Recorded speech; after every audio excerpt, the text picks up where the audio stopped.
Hello and good morning on this very fine Sunday morning. This is podcast 22 of 30 Days of Spectre, and with me is a very good friend of mine, Mr. Tom Sears, and my name is Mr. Chris Wright. Say hello, Tom.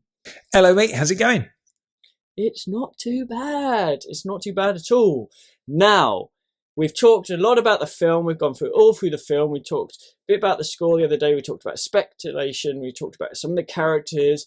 What have we got on the cards for today? Okay, so basically what we're going to do is we're going to do some Spectre trivia. Not like a quiz like we do, but just some stuff about Spectre. Now, basically what we've done is we've been very, very meticulous in our research, and we've just gone onto IMDB and looked at the Spectre trivia page and thought, right, let's use that as the basis for today's episode, and we'll talk about that. So I'm going to give everybody a little warning and a little mention that this is taken, everything we talk about today is taken off the IMDb website. If it turns out to not be true, do not blame us. And for the love of all things holy, do not email us with furious messages of disgust, because at the end of the day, we pulled it off IMDb. It's going to promote some decent discussion because there's some things in there that are like, ooh, but it's not our fault if those things are not wrong. We are going by the gospel of IMDb today, not by our own brains. And I guess IMDb is just as useful as Wikipedia. Yes. That never gets anything wrong either. No. So really, everything we say should be treated as gospel. What do you mean, Tom? It's going to be 100% right. Damn right. I don't know what you're on about. Absolutely. So should we crack on then? I think we should. Let's go for it. Right. So hit me with it. What have we got? What have we got? Spectre trivia piece number 1. Yes. Reportedly, director Christopher Nolan was being seriously considered to direct this film until Sam Mendes decided to come back for another film.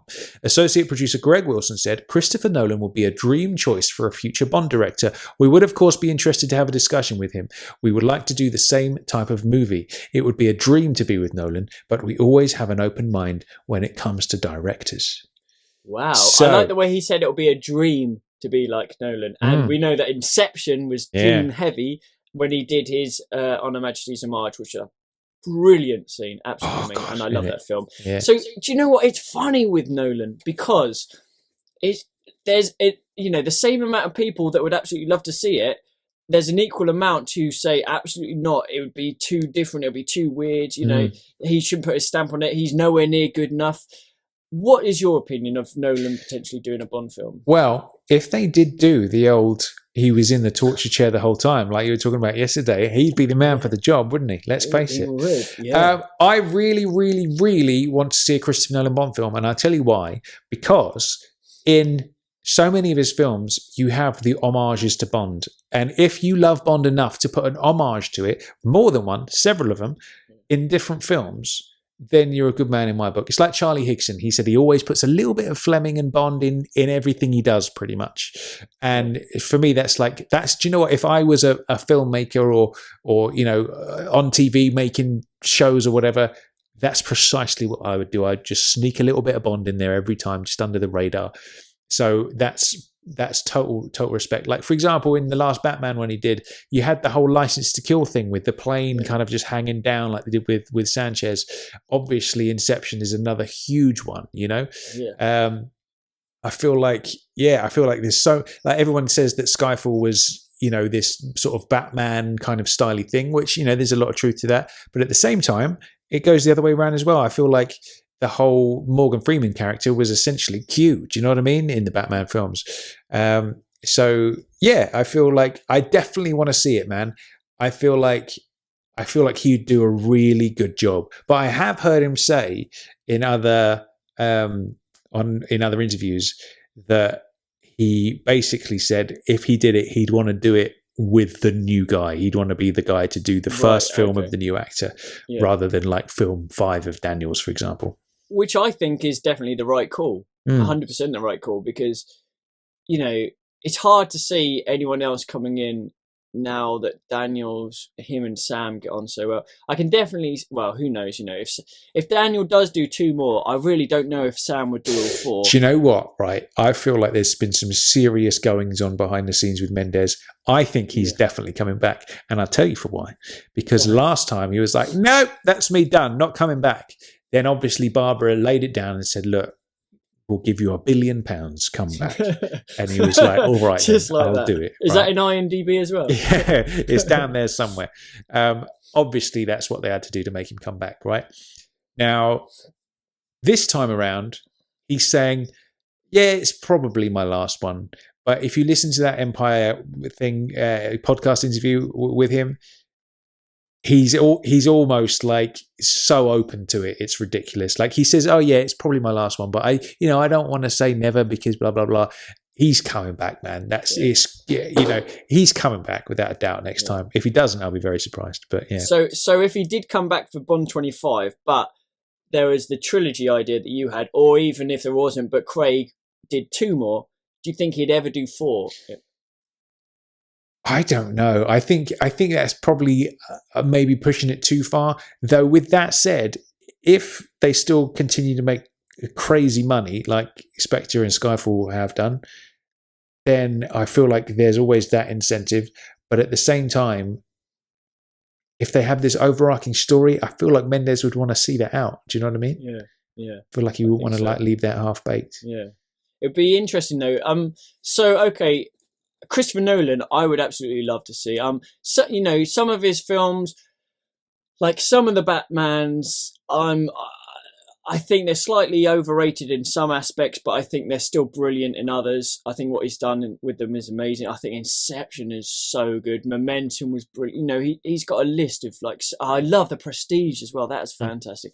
He's a damn good filmmaker. He's obviously a huge Bond fan. He'll know he's like Mendes was a Bond fan, he loved Live and Let Die, and he brought all of that passion with him. What you don't want is a director who's like, yeah, I'm going to be doing a Bond gig for a bit, it'll be all right, I'll get a bit of money, it'll be all right. You want someone that's a Bond fan to come on board. You want someone with passion, someone with a good vision for it. Yeah. And I think Nolan really would fit that bill.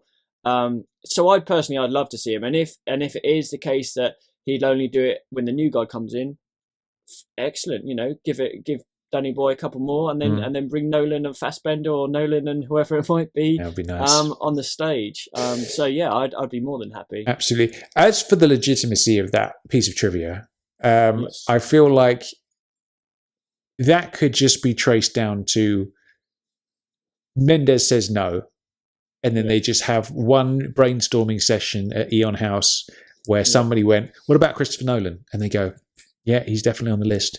That's all that sort of piece of trivia or rumor, if you want to call it, boils down to. So he's definitely in the Bond ballpark, isn't he, for sure? So if Nolan was only going to wait until a new actor came in, and Mendes didn't do the next one, who would you like to see, or who do you think would possibly be on the list as next director? Matthew Vaughn's an obvious choice, isn't it? Because the story goes that he actually thought he was doing Casino Royale for like a day or so. He actually, as far as he was concerned, was given the job. And then obviously Martin Campbell came along and whatever happened there, I don't know. When I watched Kingsman, I was like, not sure after that, because that's super exaggerated spy film. And I wouldn't want him to do that with Bond. But I feel like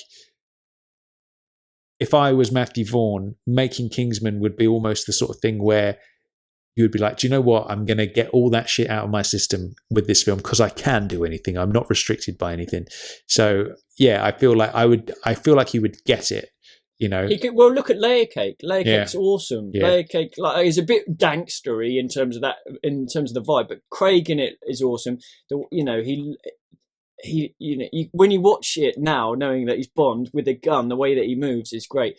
But I think if Vaughn did come on board, he could sort of do, merge the extremes between those two films. Yeah. And again, massive Bond fan. He's a huge fan of the franchise and a great filmmaker as well. I think he's obviously maybe not got the potentially artistic style, which some might say Nolan has, but I still think he'd do a bang up job for sure. Nolan, Matthew Vaughn, I think he'd be great. yeah, it's interesting. It'd be nice to see what the Eon potential director list is. It and would like, be, just, wouldn't it? Just to have that we will have to do a sneaky Bond mission and sneak in Eon there House. and open the filing cabinet and see what's going on. We'll pretend to be cleaners. I'll get the mop and you can pull the bucket, and then we can like clean up Eon House. Nice. My other choice would be Morten Tildum. Do you know who that is? He sounds Norwegian. He does. Well done. Well spotted. He's the dude that directed Headhunters. Oh, that is a film. Dude, that film. Yeah. I went to see that on a whim one night. Didn't know anything about it. Obviously, it's subtitled.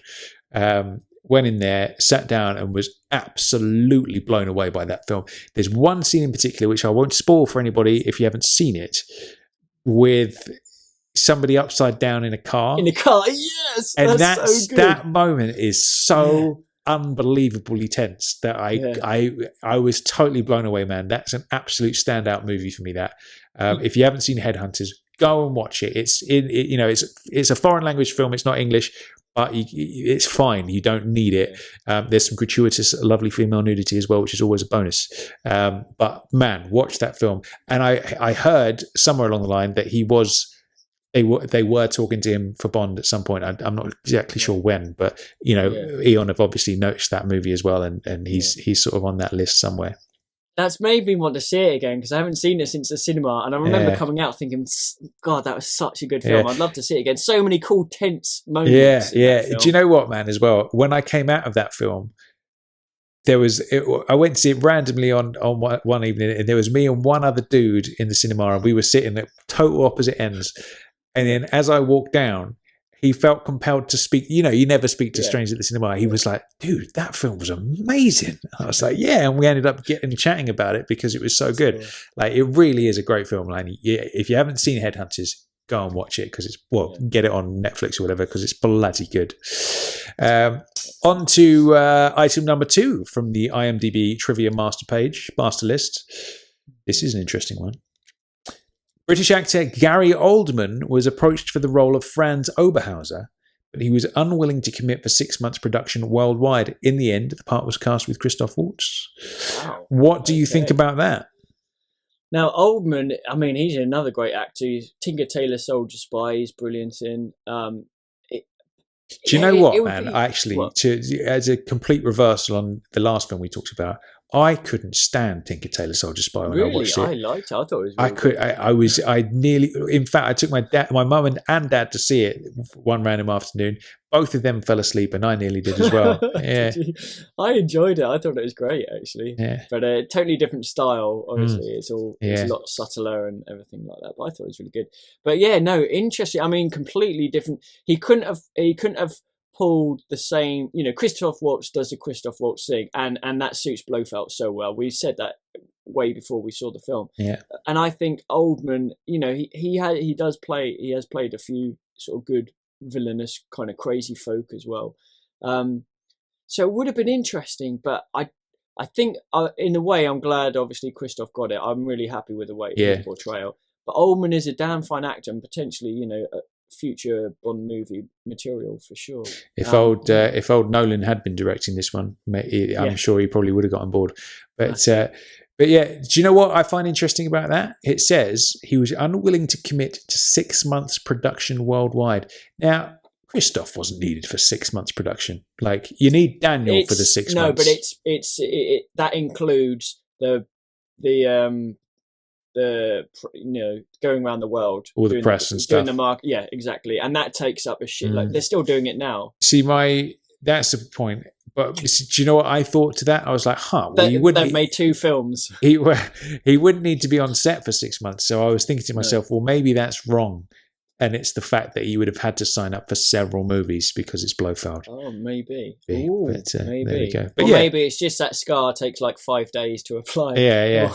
But so talking about that scar, actually, do you remember those shots of Christoph we saw with all those weird dots all over his face? Yeah. Apparently, I read that they did that because they didn't want to give away his appearance on those bridge scenes because all the press were like on each bank of the river. And that they digitally added it afterwards, which is incredible because, like, I look at that and it doesn't look remotely computer generated. It's pretty crazy that, but it's good. Yeah, so CGI that works. There you go. I was just about to say those very words. CGI that bloody works. Piece of trivia number 3. Spectre is the first Bond film not to feature the iconic trumpet playing of Derek Watkins, since Dr. No, Mr. Watkins had featured on the soundtrack of every single Bond film until his passing away shortly after the release of Skyfall. How about that? Well, do you know one of our very good friends, Mr. Warren Ringham of Cue the Music, the best Bond tribute band in the world by far, he got to play Derek's trumpet. And he had a little video of him on Facebook playing the actual trumpet that he did, didn't he? So that's pretty cool, isn't it? I hope he gave it a little wipe down afterwards. Out of, well, a bit of slobber all over it and everything. Yeah, that is pretty cool. I suppose the dream for me would to have Vic Flick's actual guitar, man. Oh my God, I would love to have a little twingle twangle on that bad boy. Yeah. You must have played the Bond music in your time, like loads. On big time. Well, the closest I will ever come is the JBR theme tune. That's me tingling away in the down. But yeah, that would be the dream. I remember seeing a bit of footage of David Arnold talking about one of the scores he'd done for Bond. Yeah. And on that particular one, he hadn't actually sat down and played the Dem Digga Down bit yet, and he was about to do it. And I was like, man, that is the dream, man. That would be just have that immortalized in Bond history forever, just that little bit. And it's easy to play as well. Yeah. I couldn't do it, but yeah. There we go. Next piece of trivia. James Bond's new car in the film is an Aston Martin DB10. The CEO of Aston Martin tweeted that it is strictly created for James Bond and strictly limited to 10 cars only.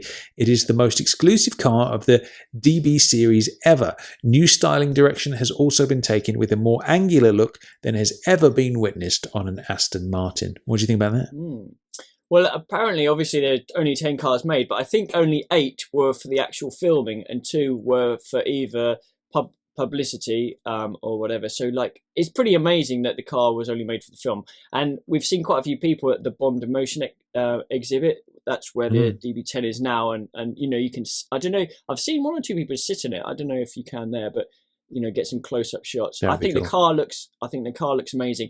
I found it less... I'm going to go into a bit car talk here, right. But I found it less muscular looking than the DBS. I still prefer the DBS as visually, I think it's like a brute, you know, man of a car in terms of like, it's just one big muscle that wants to like, and I love that. It's like full of grills and its stance and the way it is. The DB10 I think is more elegant in its lines. It's smoother. It's more of a feminine look, isn't it? I remember you saying that very thing when we went to Bond in Motion when it was still at Bewley. With the when we were looking at the Quantum of Solace one with the door ripped off and all that kind of stuff, and I remember you saying it looks so much more aggressive than the other Aston Martins, and it really does, without a doubt. And I prefer that aggressive look. I still think the DB10 is a lovely looking car, and obviously you wouldn't say no, seeing as there's only 10 of them. But I do prefer the DBS as an actual look, and I think the DB10 there is still a few more things we could have had. Out of the car, you know, like they've got the long thin indicator lights, if that sort of flipped out spinning metal spikes. So, you know, I've looked at various things that they could have done, and it's a shame that, as it was obviously ended up in the river, that you know, they didn't do a bit more with it. I still liked what they did with it. Yeah. And did you happen to notice the registration plate of the DB10? I did, and I thought to myself, right, I need to remember that because it's another number plate to remember, and it's just. I know DB10 is it ADB DB10 or AGB DB10, something like that. I think it's DB10 AGB. Is it? Okay. Yeah, I think that's what it is. No, but you got it. It's the same sort of thing. But GB Britain, AGB. I think it's DB10 AGB. But that's pretty cool. So that's pretty cool. Nice. Yeah, very nice. Next up, Italian model and actress Monica Bellucci previously auditioned for a Bond girl role prior to being cast in Spectre. In 1997, in an interview with Playboy magazine, former James Bond actor Pierce Brosnan said that Bellucci had screen tested for one of the 2 leading Bond girl roles as Paris Carver in Tomorrow Never Dies. The part in the end began being cast with American actress Terry Hatcher. Brosnan said, Monica Bellucci is a ravishing beauty, a gorgeous, gorgeous woman. She screen tested to be a Bond girl a while back and the fools said no. Terry Hatcher stole the day instead. So I wonder whose decision that was then. Would that that's have been precisely Roger why. Spottiswoode? Yeah, it's precisely why I thought I'd include that, because that's come up a lot, hasn't it, in the pre-run-up to Spectre, that, you know, she would have been Paris Carver. And that's why I thought, who made that choice then? Because that's a really interesting one. Why on earth you would choose Terry Hatcher over Monica Bellucci, God only knows. I really don't know. I suppose it was like you said before, they went through like a stage of flicking through FHM, top 100, who can remotely act in the top 10. We'll go with, apart from certain people, and we'll go for her sort of thing. Yeah. And it seems like that's kind of what they did through not Goldeneye actually, but for the other Pierce films, it's kind of what they did. And I don't know, it's a shame. But then I guess Monica Bellucci's role is in terms of screen time, it's about the same. But you can imagine Pierce's Bond having a previous thing with Bellucci, perhaps more than Terry Hatcher. I don't know. Yeah. I don't know. Maybe that's dissing on that part of Tomorrow Never Dies too much. I'm not sure. But either which way, Bellucci is great, and it would have been interesting to have seen. I'd love to see a screen test. You know, we always talk about we'd love to see screen tests and auditions. You know, she obviously would have played it brilliantly. It would be great to see that, and I think it must have been Roger Spottiswoode probably had ultimate say, because if Pierce is the one, you know, Pierce obviously didn't get the say, because if he was keen on Bellucci, but yet he wasn't the one that got the choice. It's a strange one, that isn't it? It is a strange one. Next one. Ang Lee, Tom Hooper, David Yates, Danny Boyle, Shane Black, Christopher Nolan, and Nicholas Winding Refn. I'm not sure how you pronounce that last bit, but it's R-E-F-N. That's pretty much right. Yeah. Were all considered to direct before Sam Mendes agreed to return after directing Skyfall. Right, let's go through those names again. Let's go through them one by one. Ang Lee. Okay, so he's he'd be. Didn't he do one of the Mission Impossibles? Did he do Mission Impossible 2? He did 2, yeah. And he's good with he loves his slow-mo. He does. So there'd be a lot of slow-mo. There'd be lots of you know, that opening part where he comes into Macau in Skyfall? Yeah. That's quite Ang Lee, I guess. Yeah. Only because there's sort of, you know, that sort of look. But yeah, Ang Lee he's good with the action. He is very good with the action. So he would definitely get that side of things down. And mind you, he's done some decent other stuff. So yeah, that's a reasonable consideration, I think. What was the next name on the list there? Tom Hooper, who I don't know off the top of my head.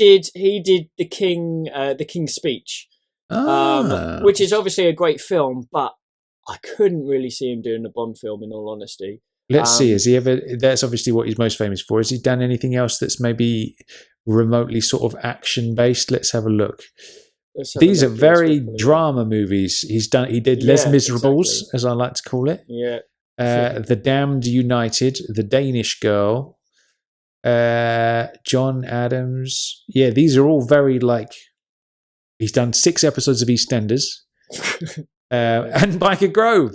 Biker Grove. Let's get him on. Of course, that's why they got him on board. So those are very personal kind of dramas. There's nothing remotely action-styly in there. I think the reason for that is he obviously just won the Oscar, and they think, well, Oscar-winning director, let's see what he can do with Bond. But he wouldn't have been the right sort of person, I don't think. So who's the next one? Next up, we have David Yates. Go on. David Yates, sorry, yeah. Ang Lee did Life of Pi, didn't he? That was good. It's not a Bond type film, but he's done some good films. Sorry. So David Yates. So he directed quite a few of the Harry Potters, didn't he, David Yates? He did. Okay, so let's have a look at him. He did Harry Potter and the Order of the Phoenix, the Half-Blood Prince, and the 2 Deathly Hallows movies.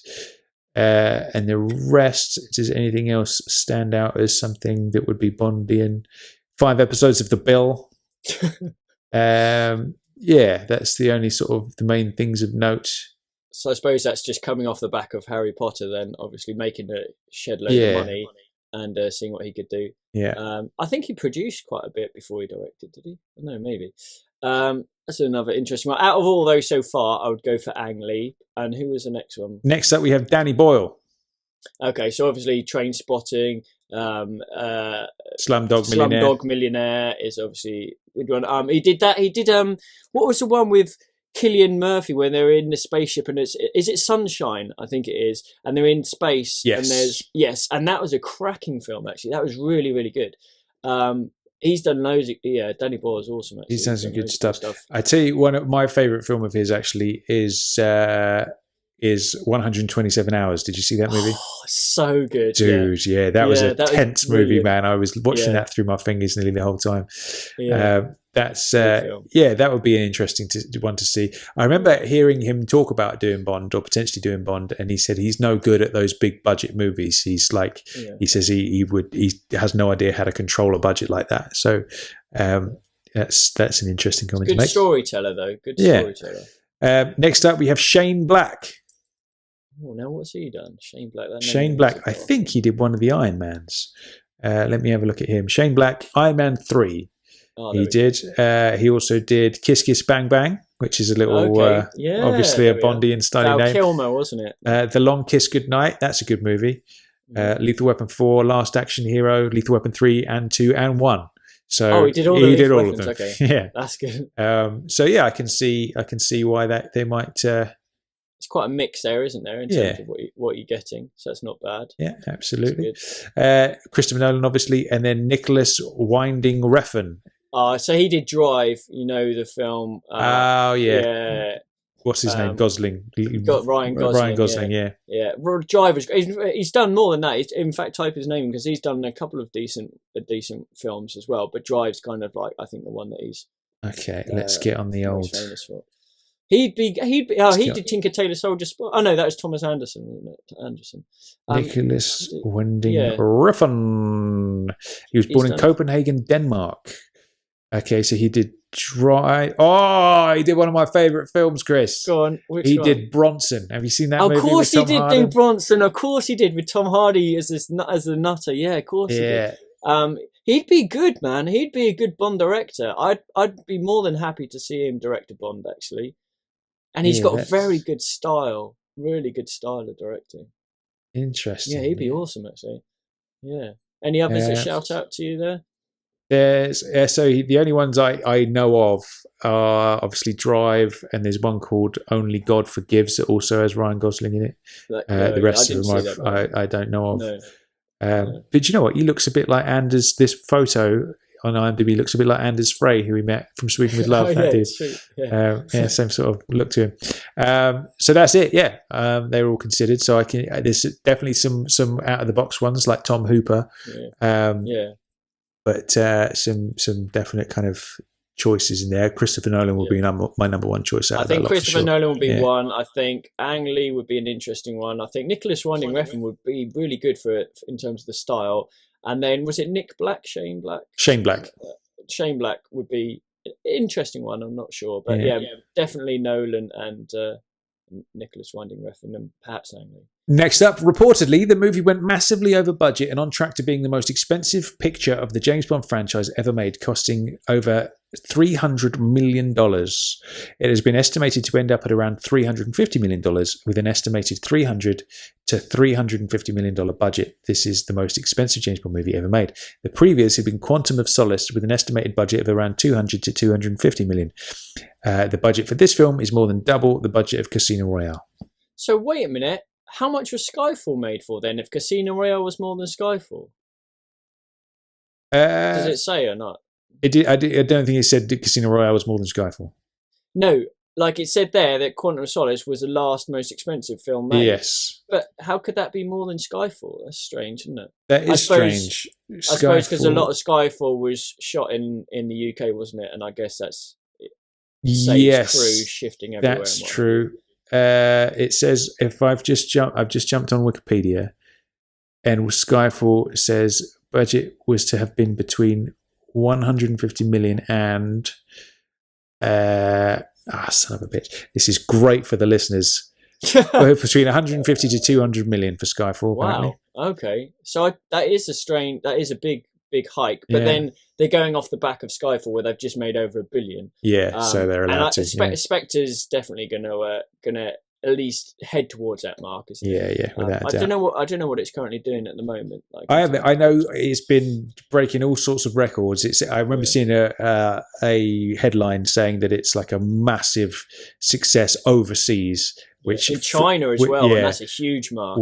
Which obviously overseas, what they mean is not America, basically. Yeah. So we'll have to do some talk about that soon on the actual taking of it.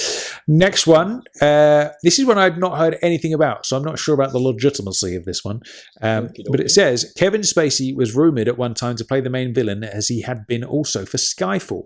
While Spacey was in fact considered to play the villain in Skyfall before production delays and scheduling conflicts with his play Richard III interfering with his casting, he has indicated on the record that he was never offered or considered to play the Bond villain in Spectre, and he doesn't know why and where these rumours keep coming from. Oh, that's just a load of tosh then. Let's move on to the next one. But that's talking as if he was considered for Silver in Skyfall. But right. Okay. I didn't hear anything about that. That's a weird one. No. I mean, he's a great actor. He's almost a bit too recognisable, would you say? Yeah. Unless they completely, like Javier Bardem changes his look with each film pretty much. And he was great as Silver. And I think Kevin Spacey, he's pretty much looked like Kevin Spacey in most of his films, hasn't he? I know he was sort of shaven for one of his films and looked a bit different, but yeah. I meant on the head. I know what you're thinking. It just made me laugh there for a minute. Next up, Sam Mendes and John Logan came up with the main concept for the plot together, according to former Bond screenwriters Neil Purvis and Robert Wade, who ended up, this is obviously an old piece of trivia then because they're not former anymore, he came back, who ended up returning to the series to do rewrites on the screenplay because the inner sanctum of the production, the star, producers and director were not allegedly satisfied with the script. So we've heard all about that, haven't we? John Logan, apparently Blofeld was like an African warlord, and there was rewrites going on and all that sort of stuff. I was going to say, so the two scripts that you read, the October and December one, they were both after Purvis and Wade had come back, isn't it? So it'd be interesting to get the original Logan draft, wouldn't it? Because there was that original rumour that Bond 24 and 25 were going to be written together and be a two-parter. That was in the John Logan days. So I would love to see that script. Totally. And do you think it comes to the point where, okay, we've got that draft of Logan, they're not happy with it, they bring in Purvis and Wade, they do their magic, and then, okay, still needs fine-tuning, bring on Butterworth to finish it off. Do you think once they've got that initial first draft of Logan, he ever comes back to do any additional work on it? Or do you think, right, that's him done and dusted, Purvis and Wade, that's them done and dusted, Butterworth? I think it's probably done and dusted, to be honest with you, because it feels like there were probably some quite major changes. Well, there had to have been if Blofeld was an African warlord, so... Yeah, it would have been cool to read, though. Definitely. Yeah, it would be definitely. All those kind of what-if scripts are fascinating, as far as I'm concerned. Next up, the English language translation of the Bulgarian version of the earlier James Bond film *Quantum of Solace* has the name Quantum translated as Spectre, with the English translation of the Bulgarian's version title actually being known as *Spectre of Solace*. Wow. Interesting. Which is interesting. You would have thought the old McClory estate would have stepped in and stopped that, wouldn't they? Yeah. Next up, Daniel Craig's first acting role in 3 years was Spectre. Craig's last film was Skyfall 2012. Now that tells me something very important.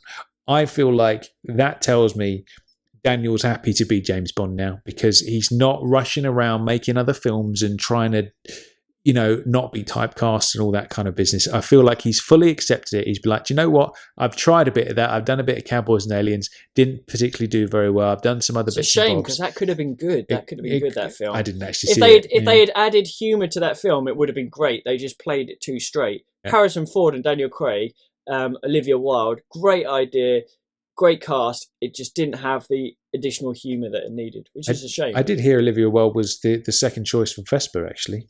She's a beauty. I'd love to see her in a future Bond film. She's gorgeous. I thought you were going to say something else for a minute. I would love to get hold of that.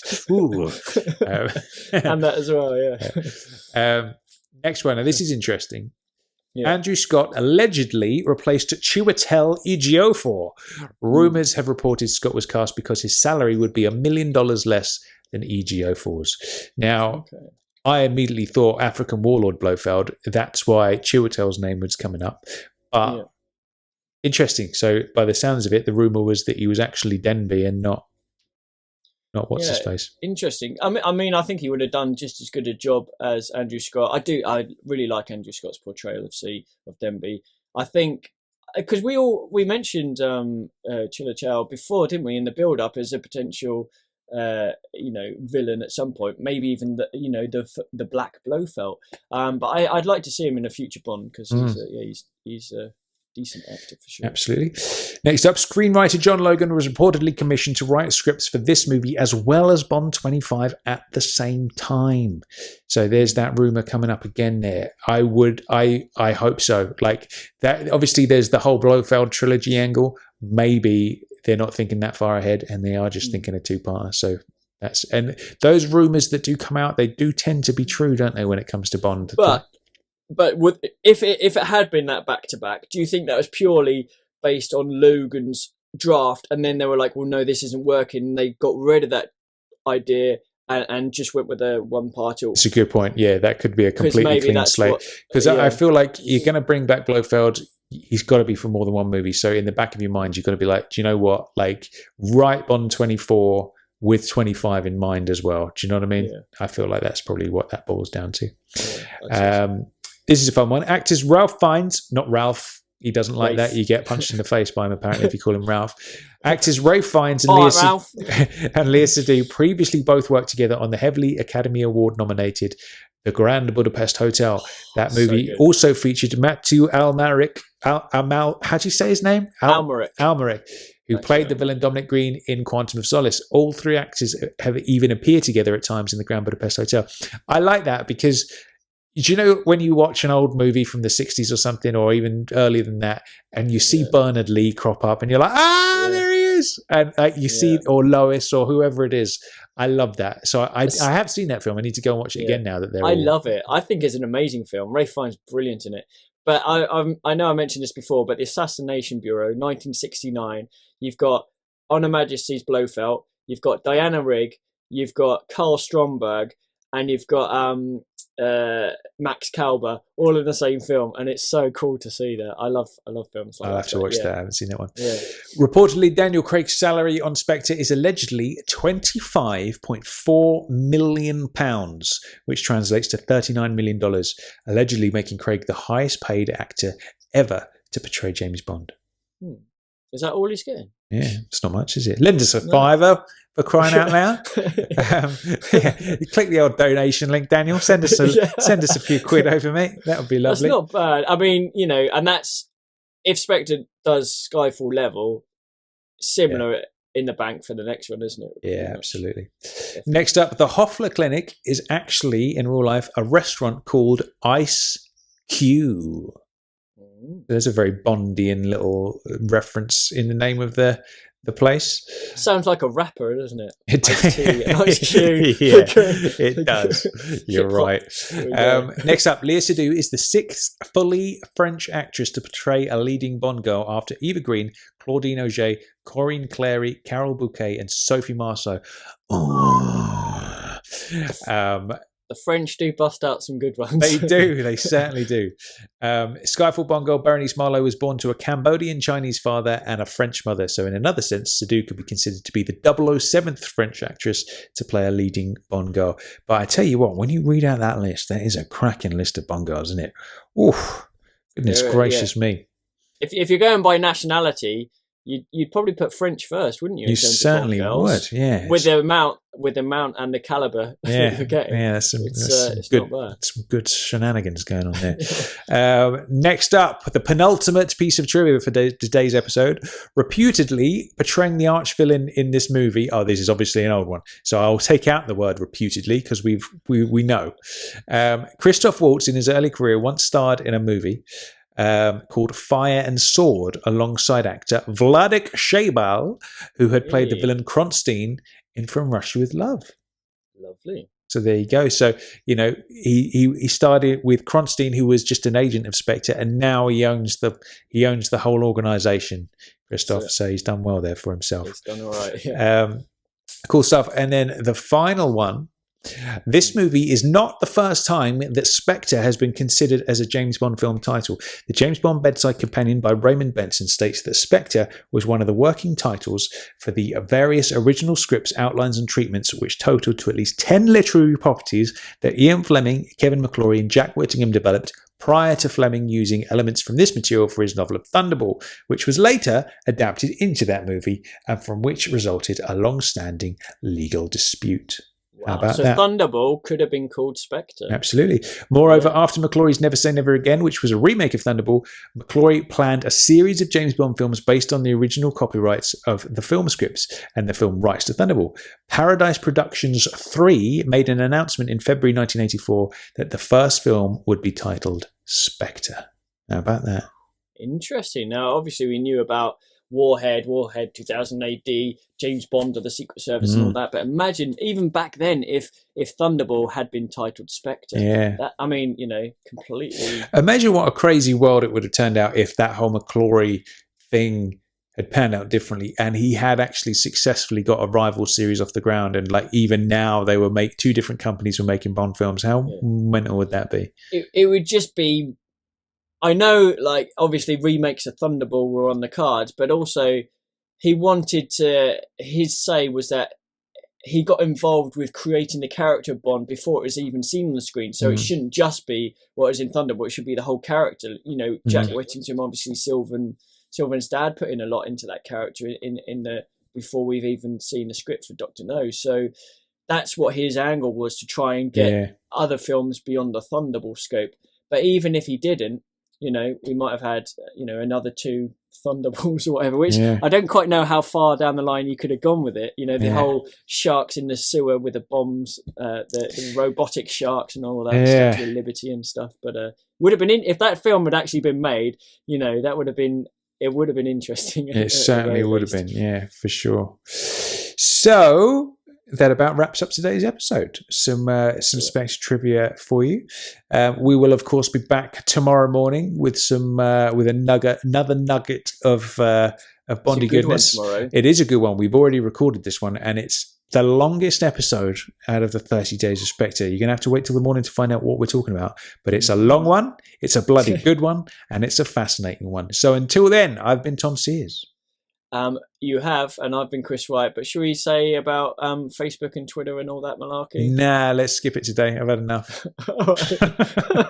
Fair enough. Come and join us on Facebook and Twitter. Just put James Bond Radio into the search. Also, subscribe to our YouTube channel. And if you wouldn't mind coming to jamesbondradio.com, leaving us one of your 90-second Spectre reviews, because we're going to do a full episode with everybody's reviews, and it can only last 90 seconds. And then last but not least, if you come to our iTunes page and give us a lovely 5-star review, because that really helps us rank higher and attract more listeners. And lastly, if you would love to donate to the JBR cause, it would be lovely if you click the donate button over on jamesbondradio.com and all that kind of stuff, because that would be lovely. Thank you very much. So I'm just wondering, do you need a wee? Because that was so quickly that I think you might need to go somewhere. I've done it so many times now, I can just reel it off. It's good stuff. Yeah. Cool. All right. There we go. Nice. Until tomorrow, I've been Tom Sears. You have. I've been Chris Wright. And we'll be back in the morning with a really good episode. So we'll see you then. It's going to be good, guys. See you tomorrow. Bye. Bye.